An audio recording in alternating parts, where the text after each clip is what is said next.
Hi, good evening. Welcome to our CGC Friday Bible Study Fellowship. The weather is bad today when I'm recording this right now, and I hope weather would be perfect already by the time we are studying this chapter tonight. So, before we start, let's bow down our heads in prayer. Dear Heavenly Father, we thank you for this time as we gather together to study your word. Lord, we stand in awe of your word because you are living and powerful. You told us, Lord, that if two or three are gathered in your name, you will be present. So, Lord, please help us understand your word tonight. Please help us reflect. Please help us share. Please help us study together as we learn to apply the wonderful revelations in your word. Lord, help us to understand how grand, how powerful you are, and how loving you are to us, Lord. Lord, help us to be good servants, Lord, and help us, Lord, to finish this chapter, Lord, and learn how to be able to serve you better. All this we ask in the mighty name of Christ. Amen. Okay, so as we go through Genesis 5 tonight, we begin to understand that genealogies are not just lists of names and ages we normally skip over when we were just baby Christians. It is critical because Adam's family tree lead us directly to our Messiah, the Lord Jesus Christ. In Genesis 4 last week, we learned from Brother Paul about the descendants of Cain. Here in Genesis 5, we have the descendants of Seth, where we can trace the birth of our Messiah, our deliverer, the seed promise in Genesis chapter 3, verse 15. And I will put enmity between you and the woman, and between your offspring and hers. He will crush your head, and you will strike his heel. The first genealogy is important because Genesis chapter 4 and 5 is the only authentic history of the time from the creation to the next monumental event, the flood. As you will learn in chapter 6, the flood changed the face of the earth, so there is no record of this period of time anywhere except what is in these two chapters. Okay, let's start reading on Genesis 5, verses 1 to 5. When God created mankind, he made them in the likeness of God. He created them male and female and blessed them. And he named them mankind when they were created. When Adam had lived 130 years, he had a son in his own likeness, in his own image, and he named him Seth. After Seth was born, Adam lived 800 years and had other sons and daughters. Altogether, Adam lived a total of 930 years. And then he died. Genesis 3 begins by restating an essential truth about God's creation of humankind. In verse 1, God created man in his likeness. Adam was made distinct from other creations because he bore the image of God, endowed with a soul and the capacity for spiritual connection with God. Then in verse 3, let's go back to verse 3. Then in verse 3, Adam had a son Seth in his likeness. This means Seth, like all humans, was created with the image of God, which was then passed down through the lineage. Adam fathered Seth in his own fallen image, introducing sin and mortality to his descendants. Every person has been born in Adam's image and likeness except Jesus. Let's go to the next few chapters, next few verses, verses 6 to 14. When Seth had lived, I will read faster for these few verses. When Seth had lived 105 years, he became the father of Enosh. After he became the father of Enosh, Seth lived 807 years and had other sons and daughters. Altogether, Seth lived a total of 912 years and then he died.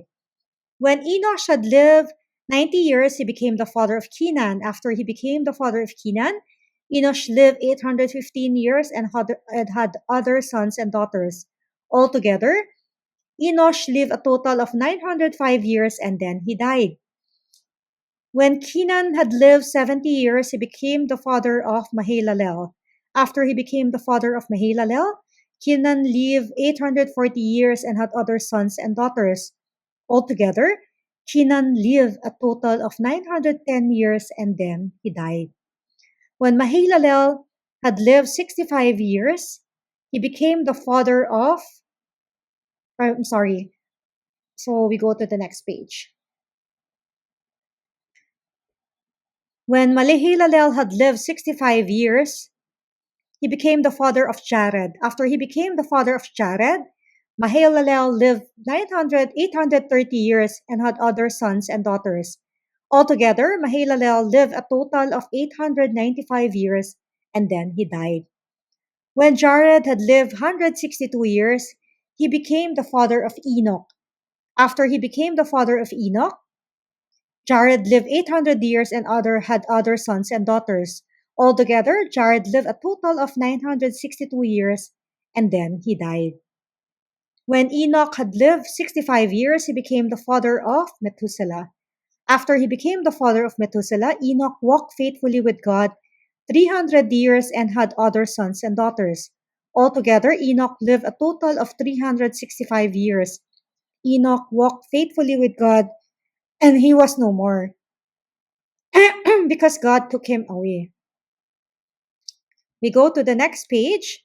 When Methuselah had lived 187 years, this is verse 25 to 32, he became the father of Lamech. After he became the father of Lamech, Methuselah lived 782 years and had other sons and daughters. Altogether, Methuselah lived a total of 969 years and then he died. When Lamech had lived 182 years, he had a son. He named him Noah and said, "He will comfort us in the labor and painful toil of our hands caused by the ground the Lord has cursed." After Noah was born, Lamech lived 595 years and had other sons and daughters. Altogether, Lamech lived a total of 777 years and then he died. After Noah was 500 years old, he became the father of Shem, Ham, and Japheth. So perhaps you're wondering now if it was really necessary to devote an entire chapter of the Word to a list of men who begat and died. Below are some fascinating insights on Genesis 5 that will make you appreciate this chapter better. So let's take a look at the key themes and insights of Genesis 5. And we start with number 1, God's faithfulness to his promise. Genesis 5 provides a detailed genealogy from Adam to Noah, emphasizing the continuation of the human race despite the consequences of sin.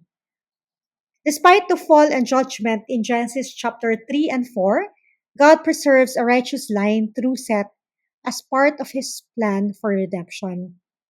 The repeated phrase, "and he died," keeps reminding us the consequences of sin. This is in Genesis chapter 2 verse 17. "But you must not eat from the tree of the knowledge of good and evil, for when you eat from it you will certainly die." But God's plan continued to progress according to his covenant purpose. Okay, number 2, life, death, and hope. Chapter 5 gives important information about the lives of people after leaving the garden.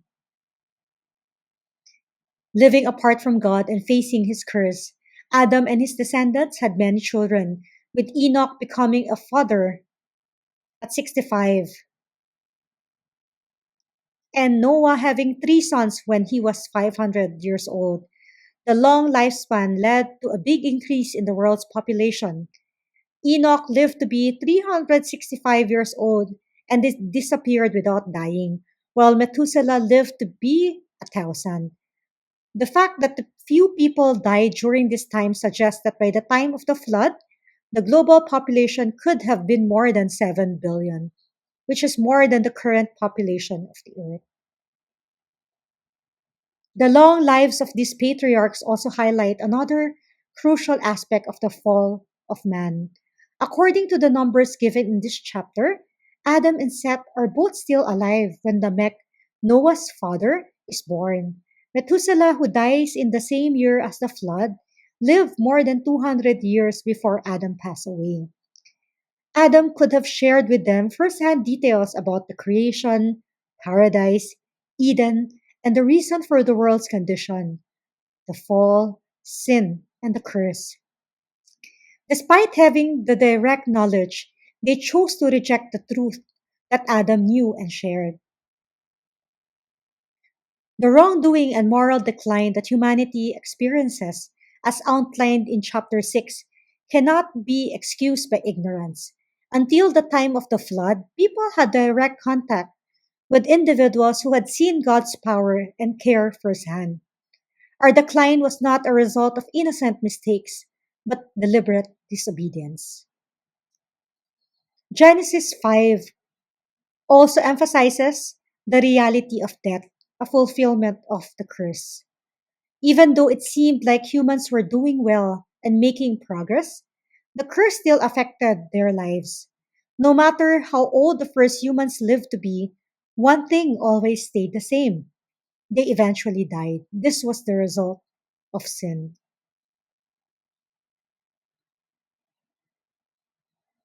However, there is hope in figures like Enoch. Enoch walked with God and did not die, showing that death is not the final word for those who live in fellowship with God. Let's take a look closer at Enoch. Enoch is our number 3, a foreshadow of eternal life. Enoch stands out as a man of faith and intimacy with God. So let's read on Hebrews chapter 11, verse 5. By faith, Enoch was taken from this life so that he did not experience death. He could not be found because God had taken him away. For before he was taken, he was commended as one who pleased God.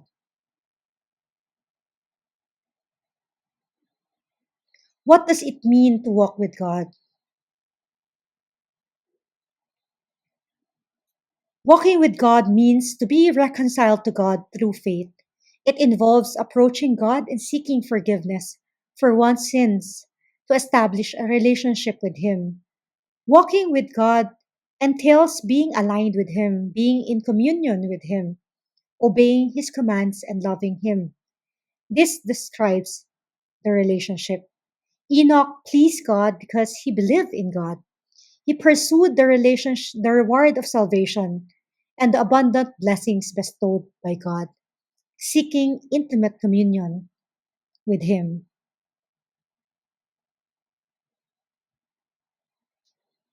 Hebrews tells us that without faith, it's impossible to please God. Enoch began to walk with God in a special way after the birth of Methuselah. The name Methuselah means when he is dead, it shall come. Enoch had a special awareness from God that judgment was coming. And this was one of the things that got him closer to his walk with God. Jude 14 tells us Enoch was a prophet and that he could see the second coming of Jesus. Imagine how difficult it must have been to walk with God during those years before the flood, when vice and violence were prevalent and only a remnant of people believed God. Enoch's life shows us that life it's possible to be faithful to God in the midst of a crooked and perverse nation. No matter how dark the day or how bad the news, we can find hope in the promise of our Lord that He would be back. We could relate at this time, right? Which also inspires us to live in a way that pleases God.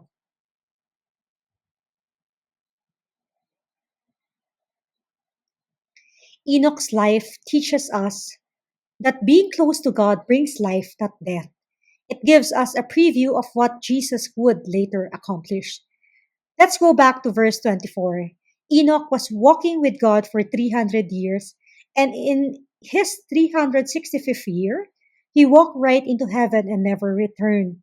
The gates of hell did not prevail on him. Enoch is like all believers who have faith in God. We also walk with God by faith. We are reconciled to God. We agree with Him. We love Him. And we have a close relationship with Him. We live in a way that is set apart and obedient to Him. And we will one day be united with Him. So, like Enoch, we know we are victorious over death through Christ. So, let's move on to the next point, that God is sovereign over time and generations. The long lifespans reflect a different world before the flood, but also demonstrates God's control over history. The meticulous record of names and ages shows us that God knows and remembers His people even across generations. When you pause and think about the numbers in Genesis 5, it is fascinating to think about the relationship between these people. We know Adam lived for 200 years at the time as Methuselah.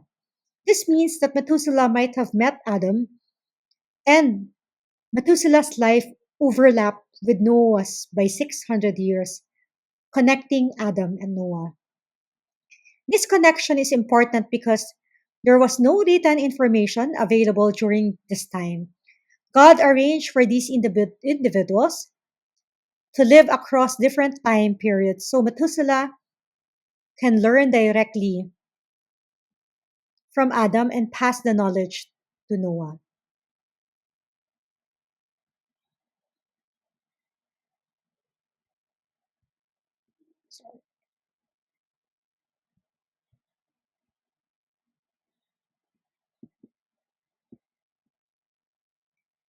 Okay.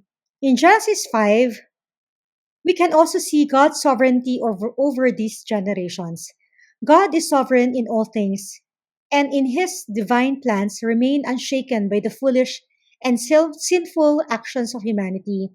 He is the sovereign God, and he orchestrates all things in accordance with his will. This is in Ephesians chapter 1 verse 11. And our God is in heaven, and he does whatever he pleases. We could see this in Psalm chapter 115 verse 3. Now, when Seth was 105 years old, his son Enosh was born. The name Enosh, meaning man, is derived from a Hebrew word signifying frailty and weakness, highlighting how fragile and weak we really are in ourselves. A notable event is documented concerning the birth of Enosh. During this period, people started coming together to worship God, exalt his name and glory, and engage in prayer. A revival of public worship emerged as Seth's descendants gathered in the name of the Lord. So, why are we saying this? Or why are we talking about this? Throughout history, it has been the godly remnant that has kept the work of the Lord going on this world. Time after time, the nation of Israel drifted into idolatry and spiritual lethargy, but a believing remnant was raised up to keep the light burning. After the flood, Noah's small family was the remnant God used to people the earth. People like Kenan, Mahalalel, and Jared may not seem important to God's great history of salvation, but they are important, for they are living links in the great generational chain that reached from Seth to the birth of Jesus Christ.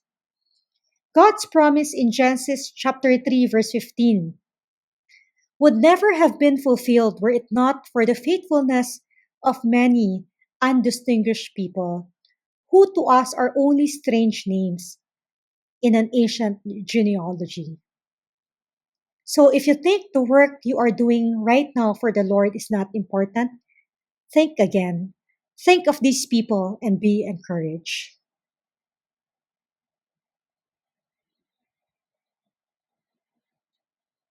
So we are now in our last point, Noah's birth, which is a signal of God's coming rescue. Seth's descendant Lamech named his son Noah, which sounds like the Hebrew word for comfort. His prayer was that his son would somehow bring to the world the rest and comfort that people so sorely needed. And true enough, Noah had a close relationship with God and was chosen by God to save humanity and carry on the promise of the Messiah.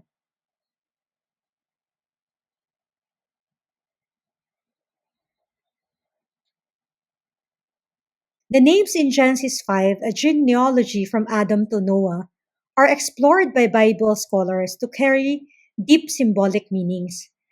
By analyzing the Hebrew roots of the names, here's a list of the key figures in Genesis 5, along with commonly accepted meanings of their names. So as you can see, these are the meanings of their word of their names.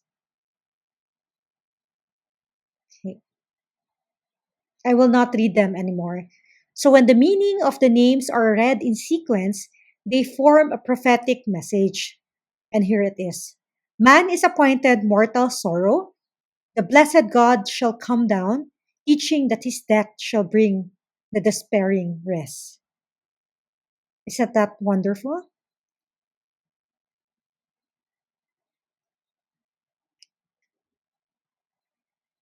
So I would like to end our study of Genesis 5 today with a word from Pastor John MacArthur. As per Pastor John MacArthur, three men mark the first genealogy in a very special way. Adam, he shows us the reign of sin and death. And Enoch, he shows us the hope of conquering death. And Noah, he tells us of a new day and a new creation that will come after judgment. And that is the history of redemption. The fall, salvation, and new creation, all pictured in that genealogy. And as you can see, if you read the whole Bible, all chapters in the Bible ultimately point us to Jesus Christ, our Redeemer and Savior.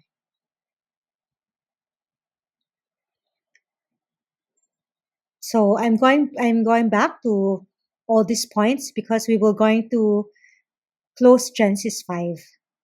Genesis 5 may seem like a simple list of names and ages, but it reveals profound truths about God's faithfulness, the certainty of death, and hope of life.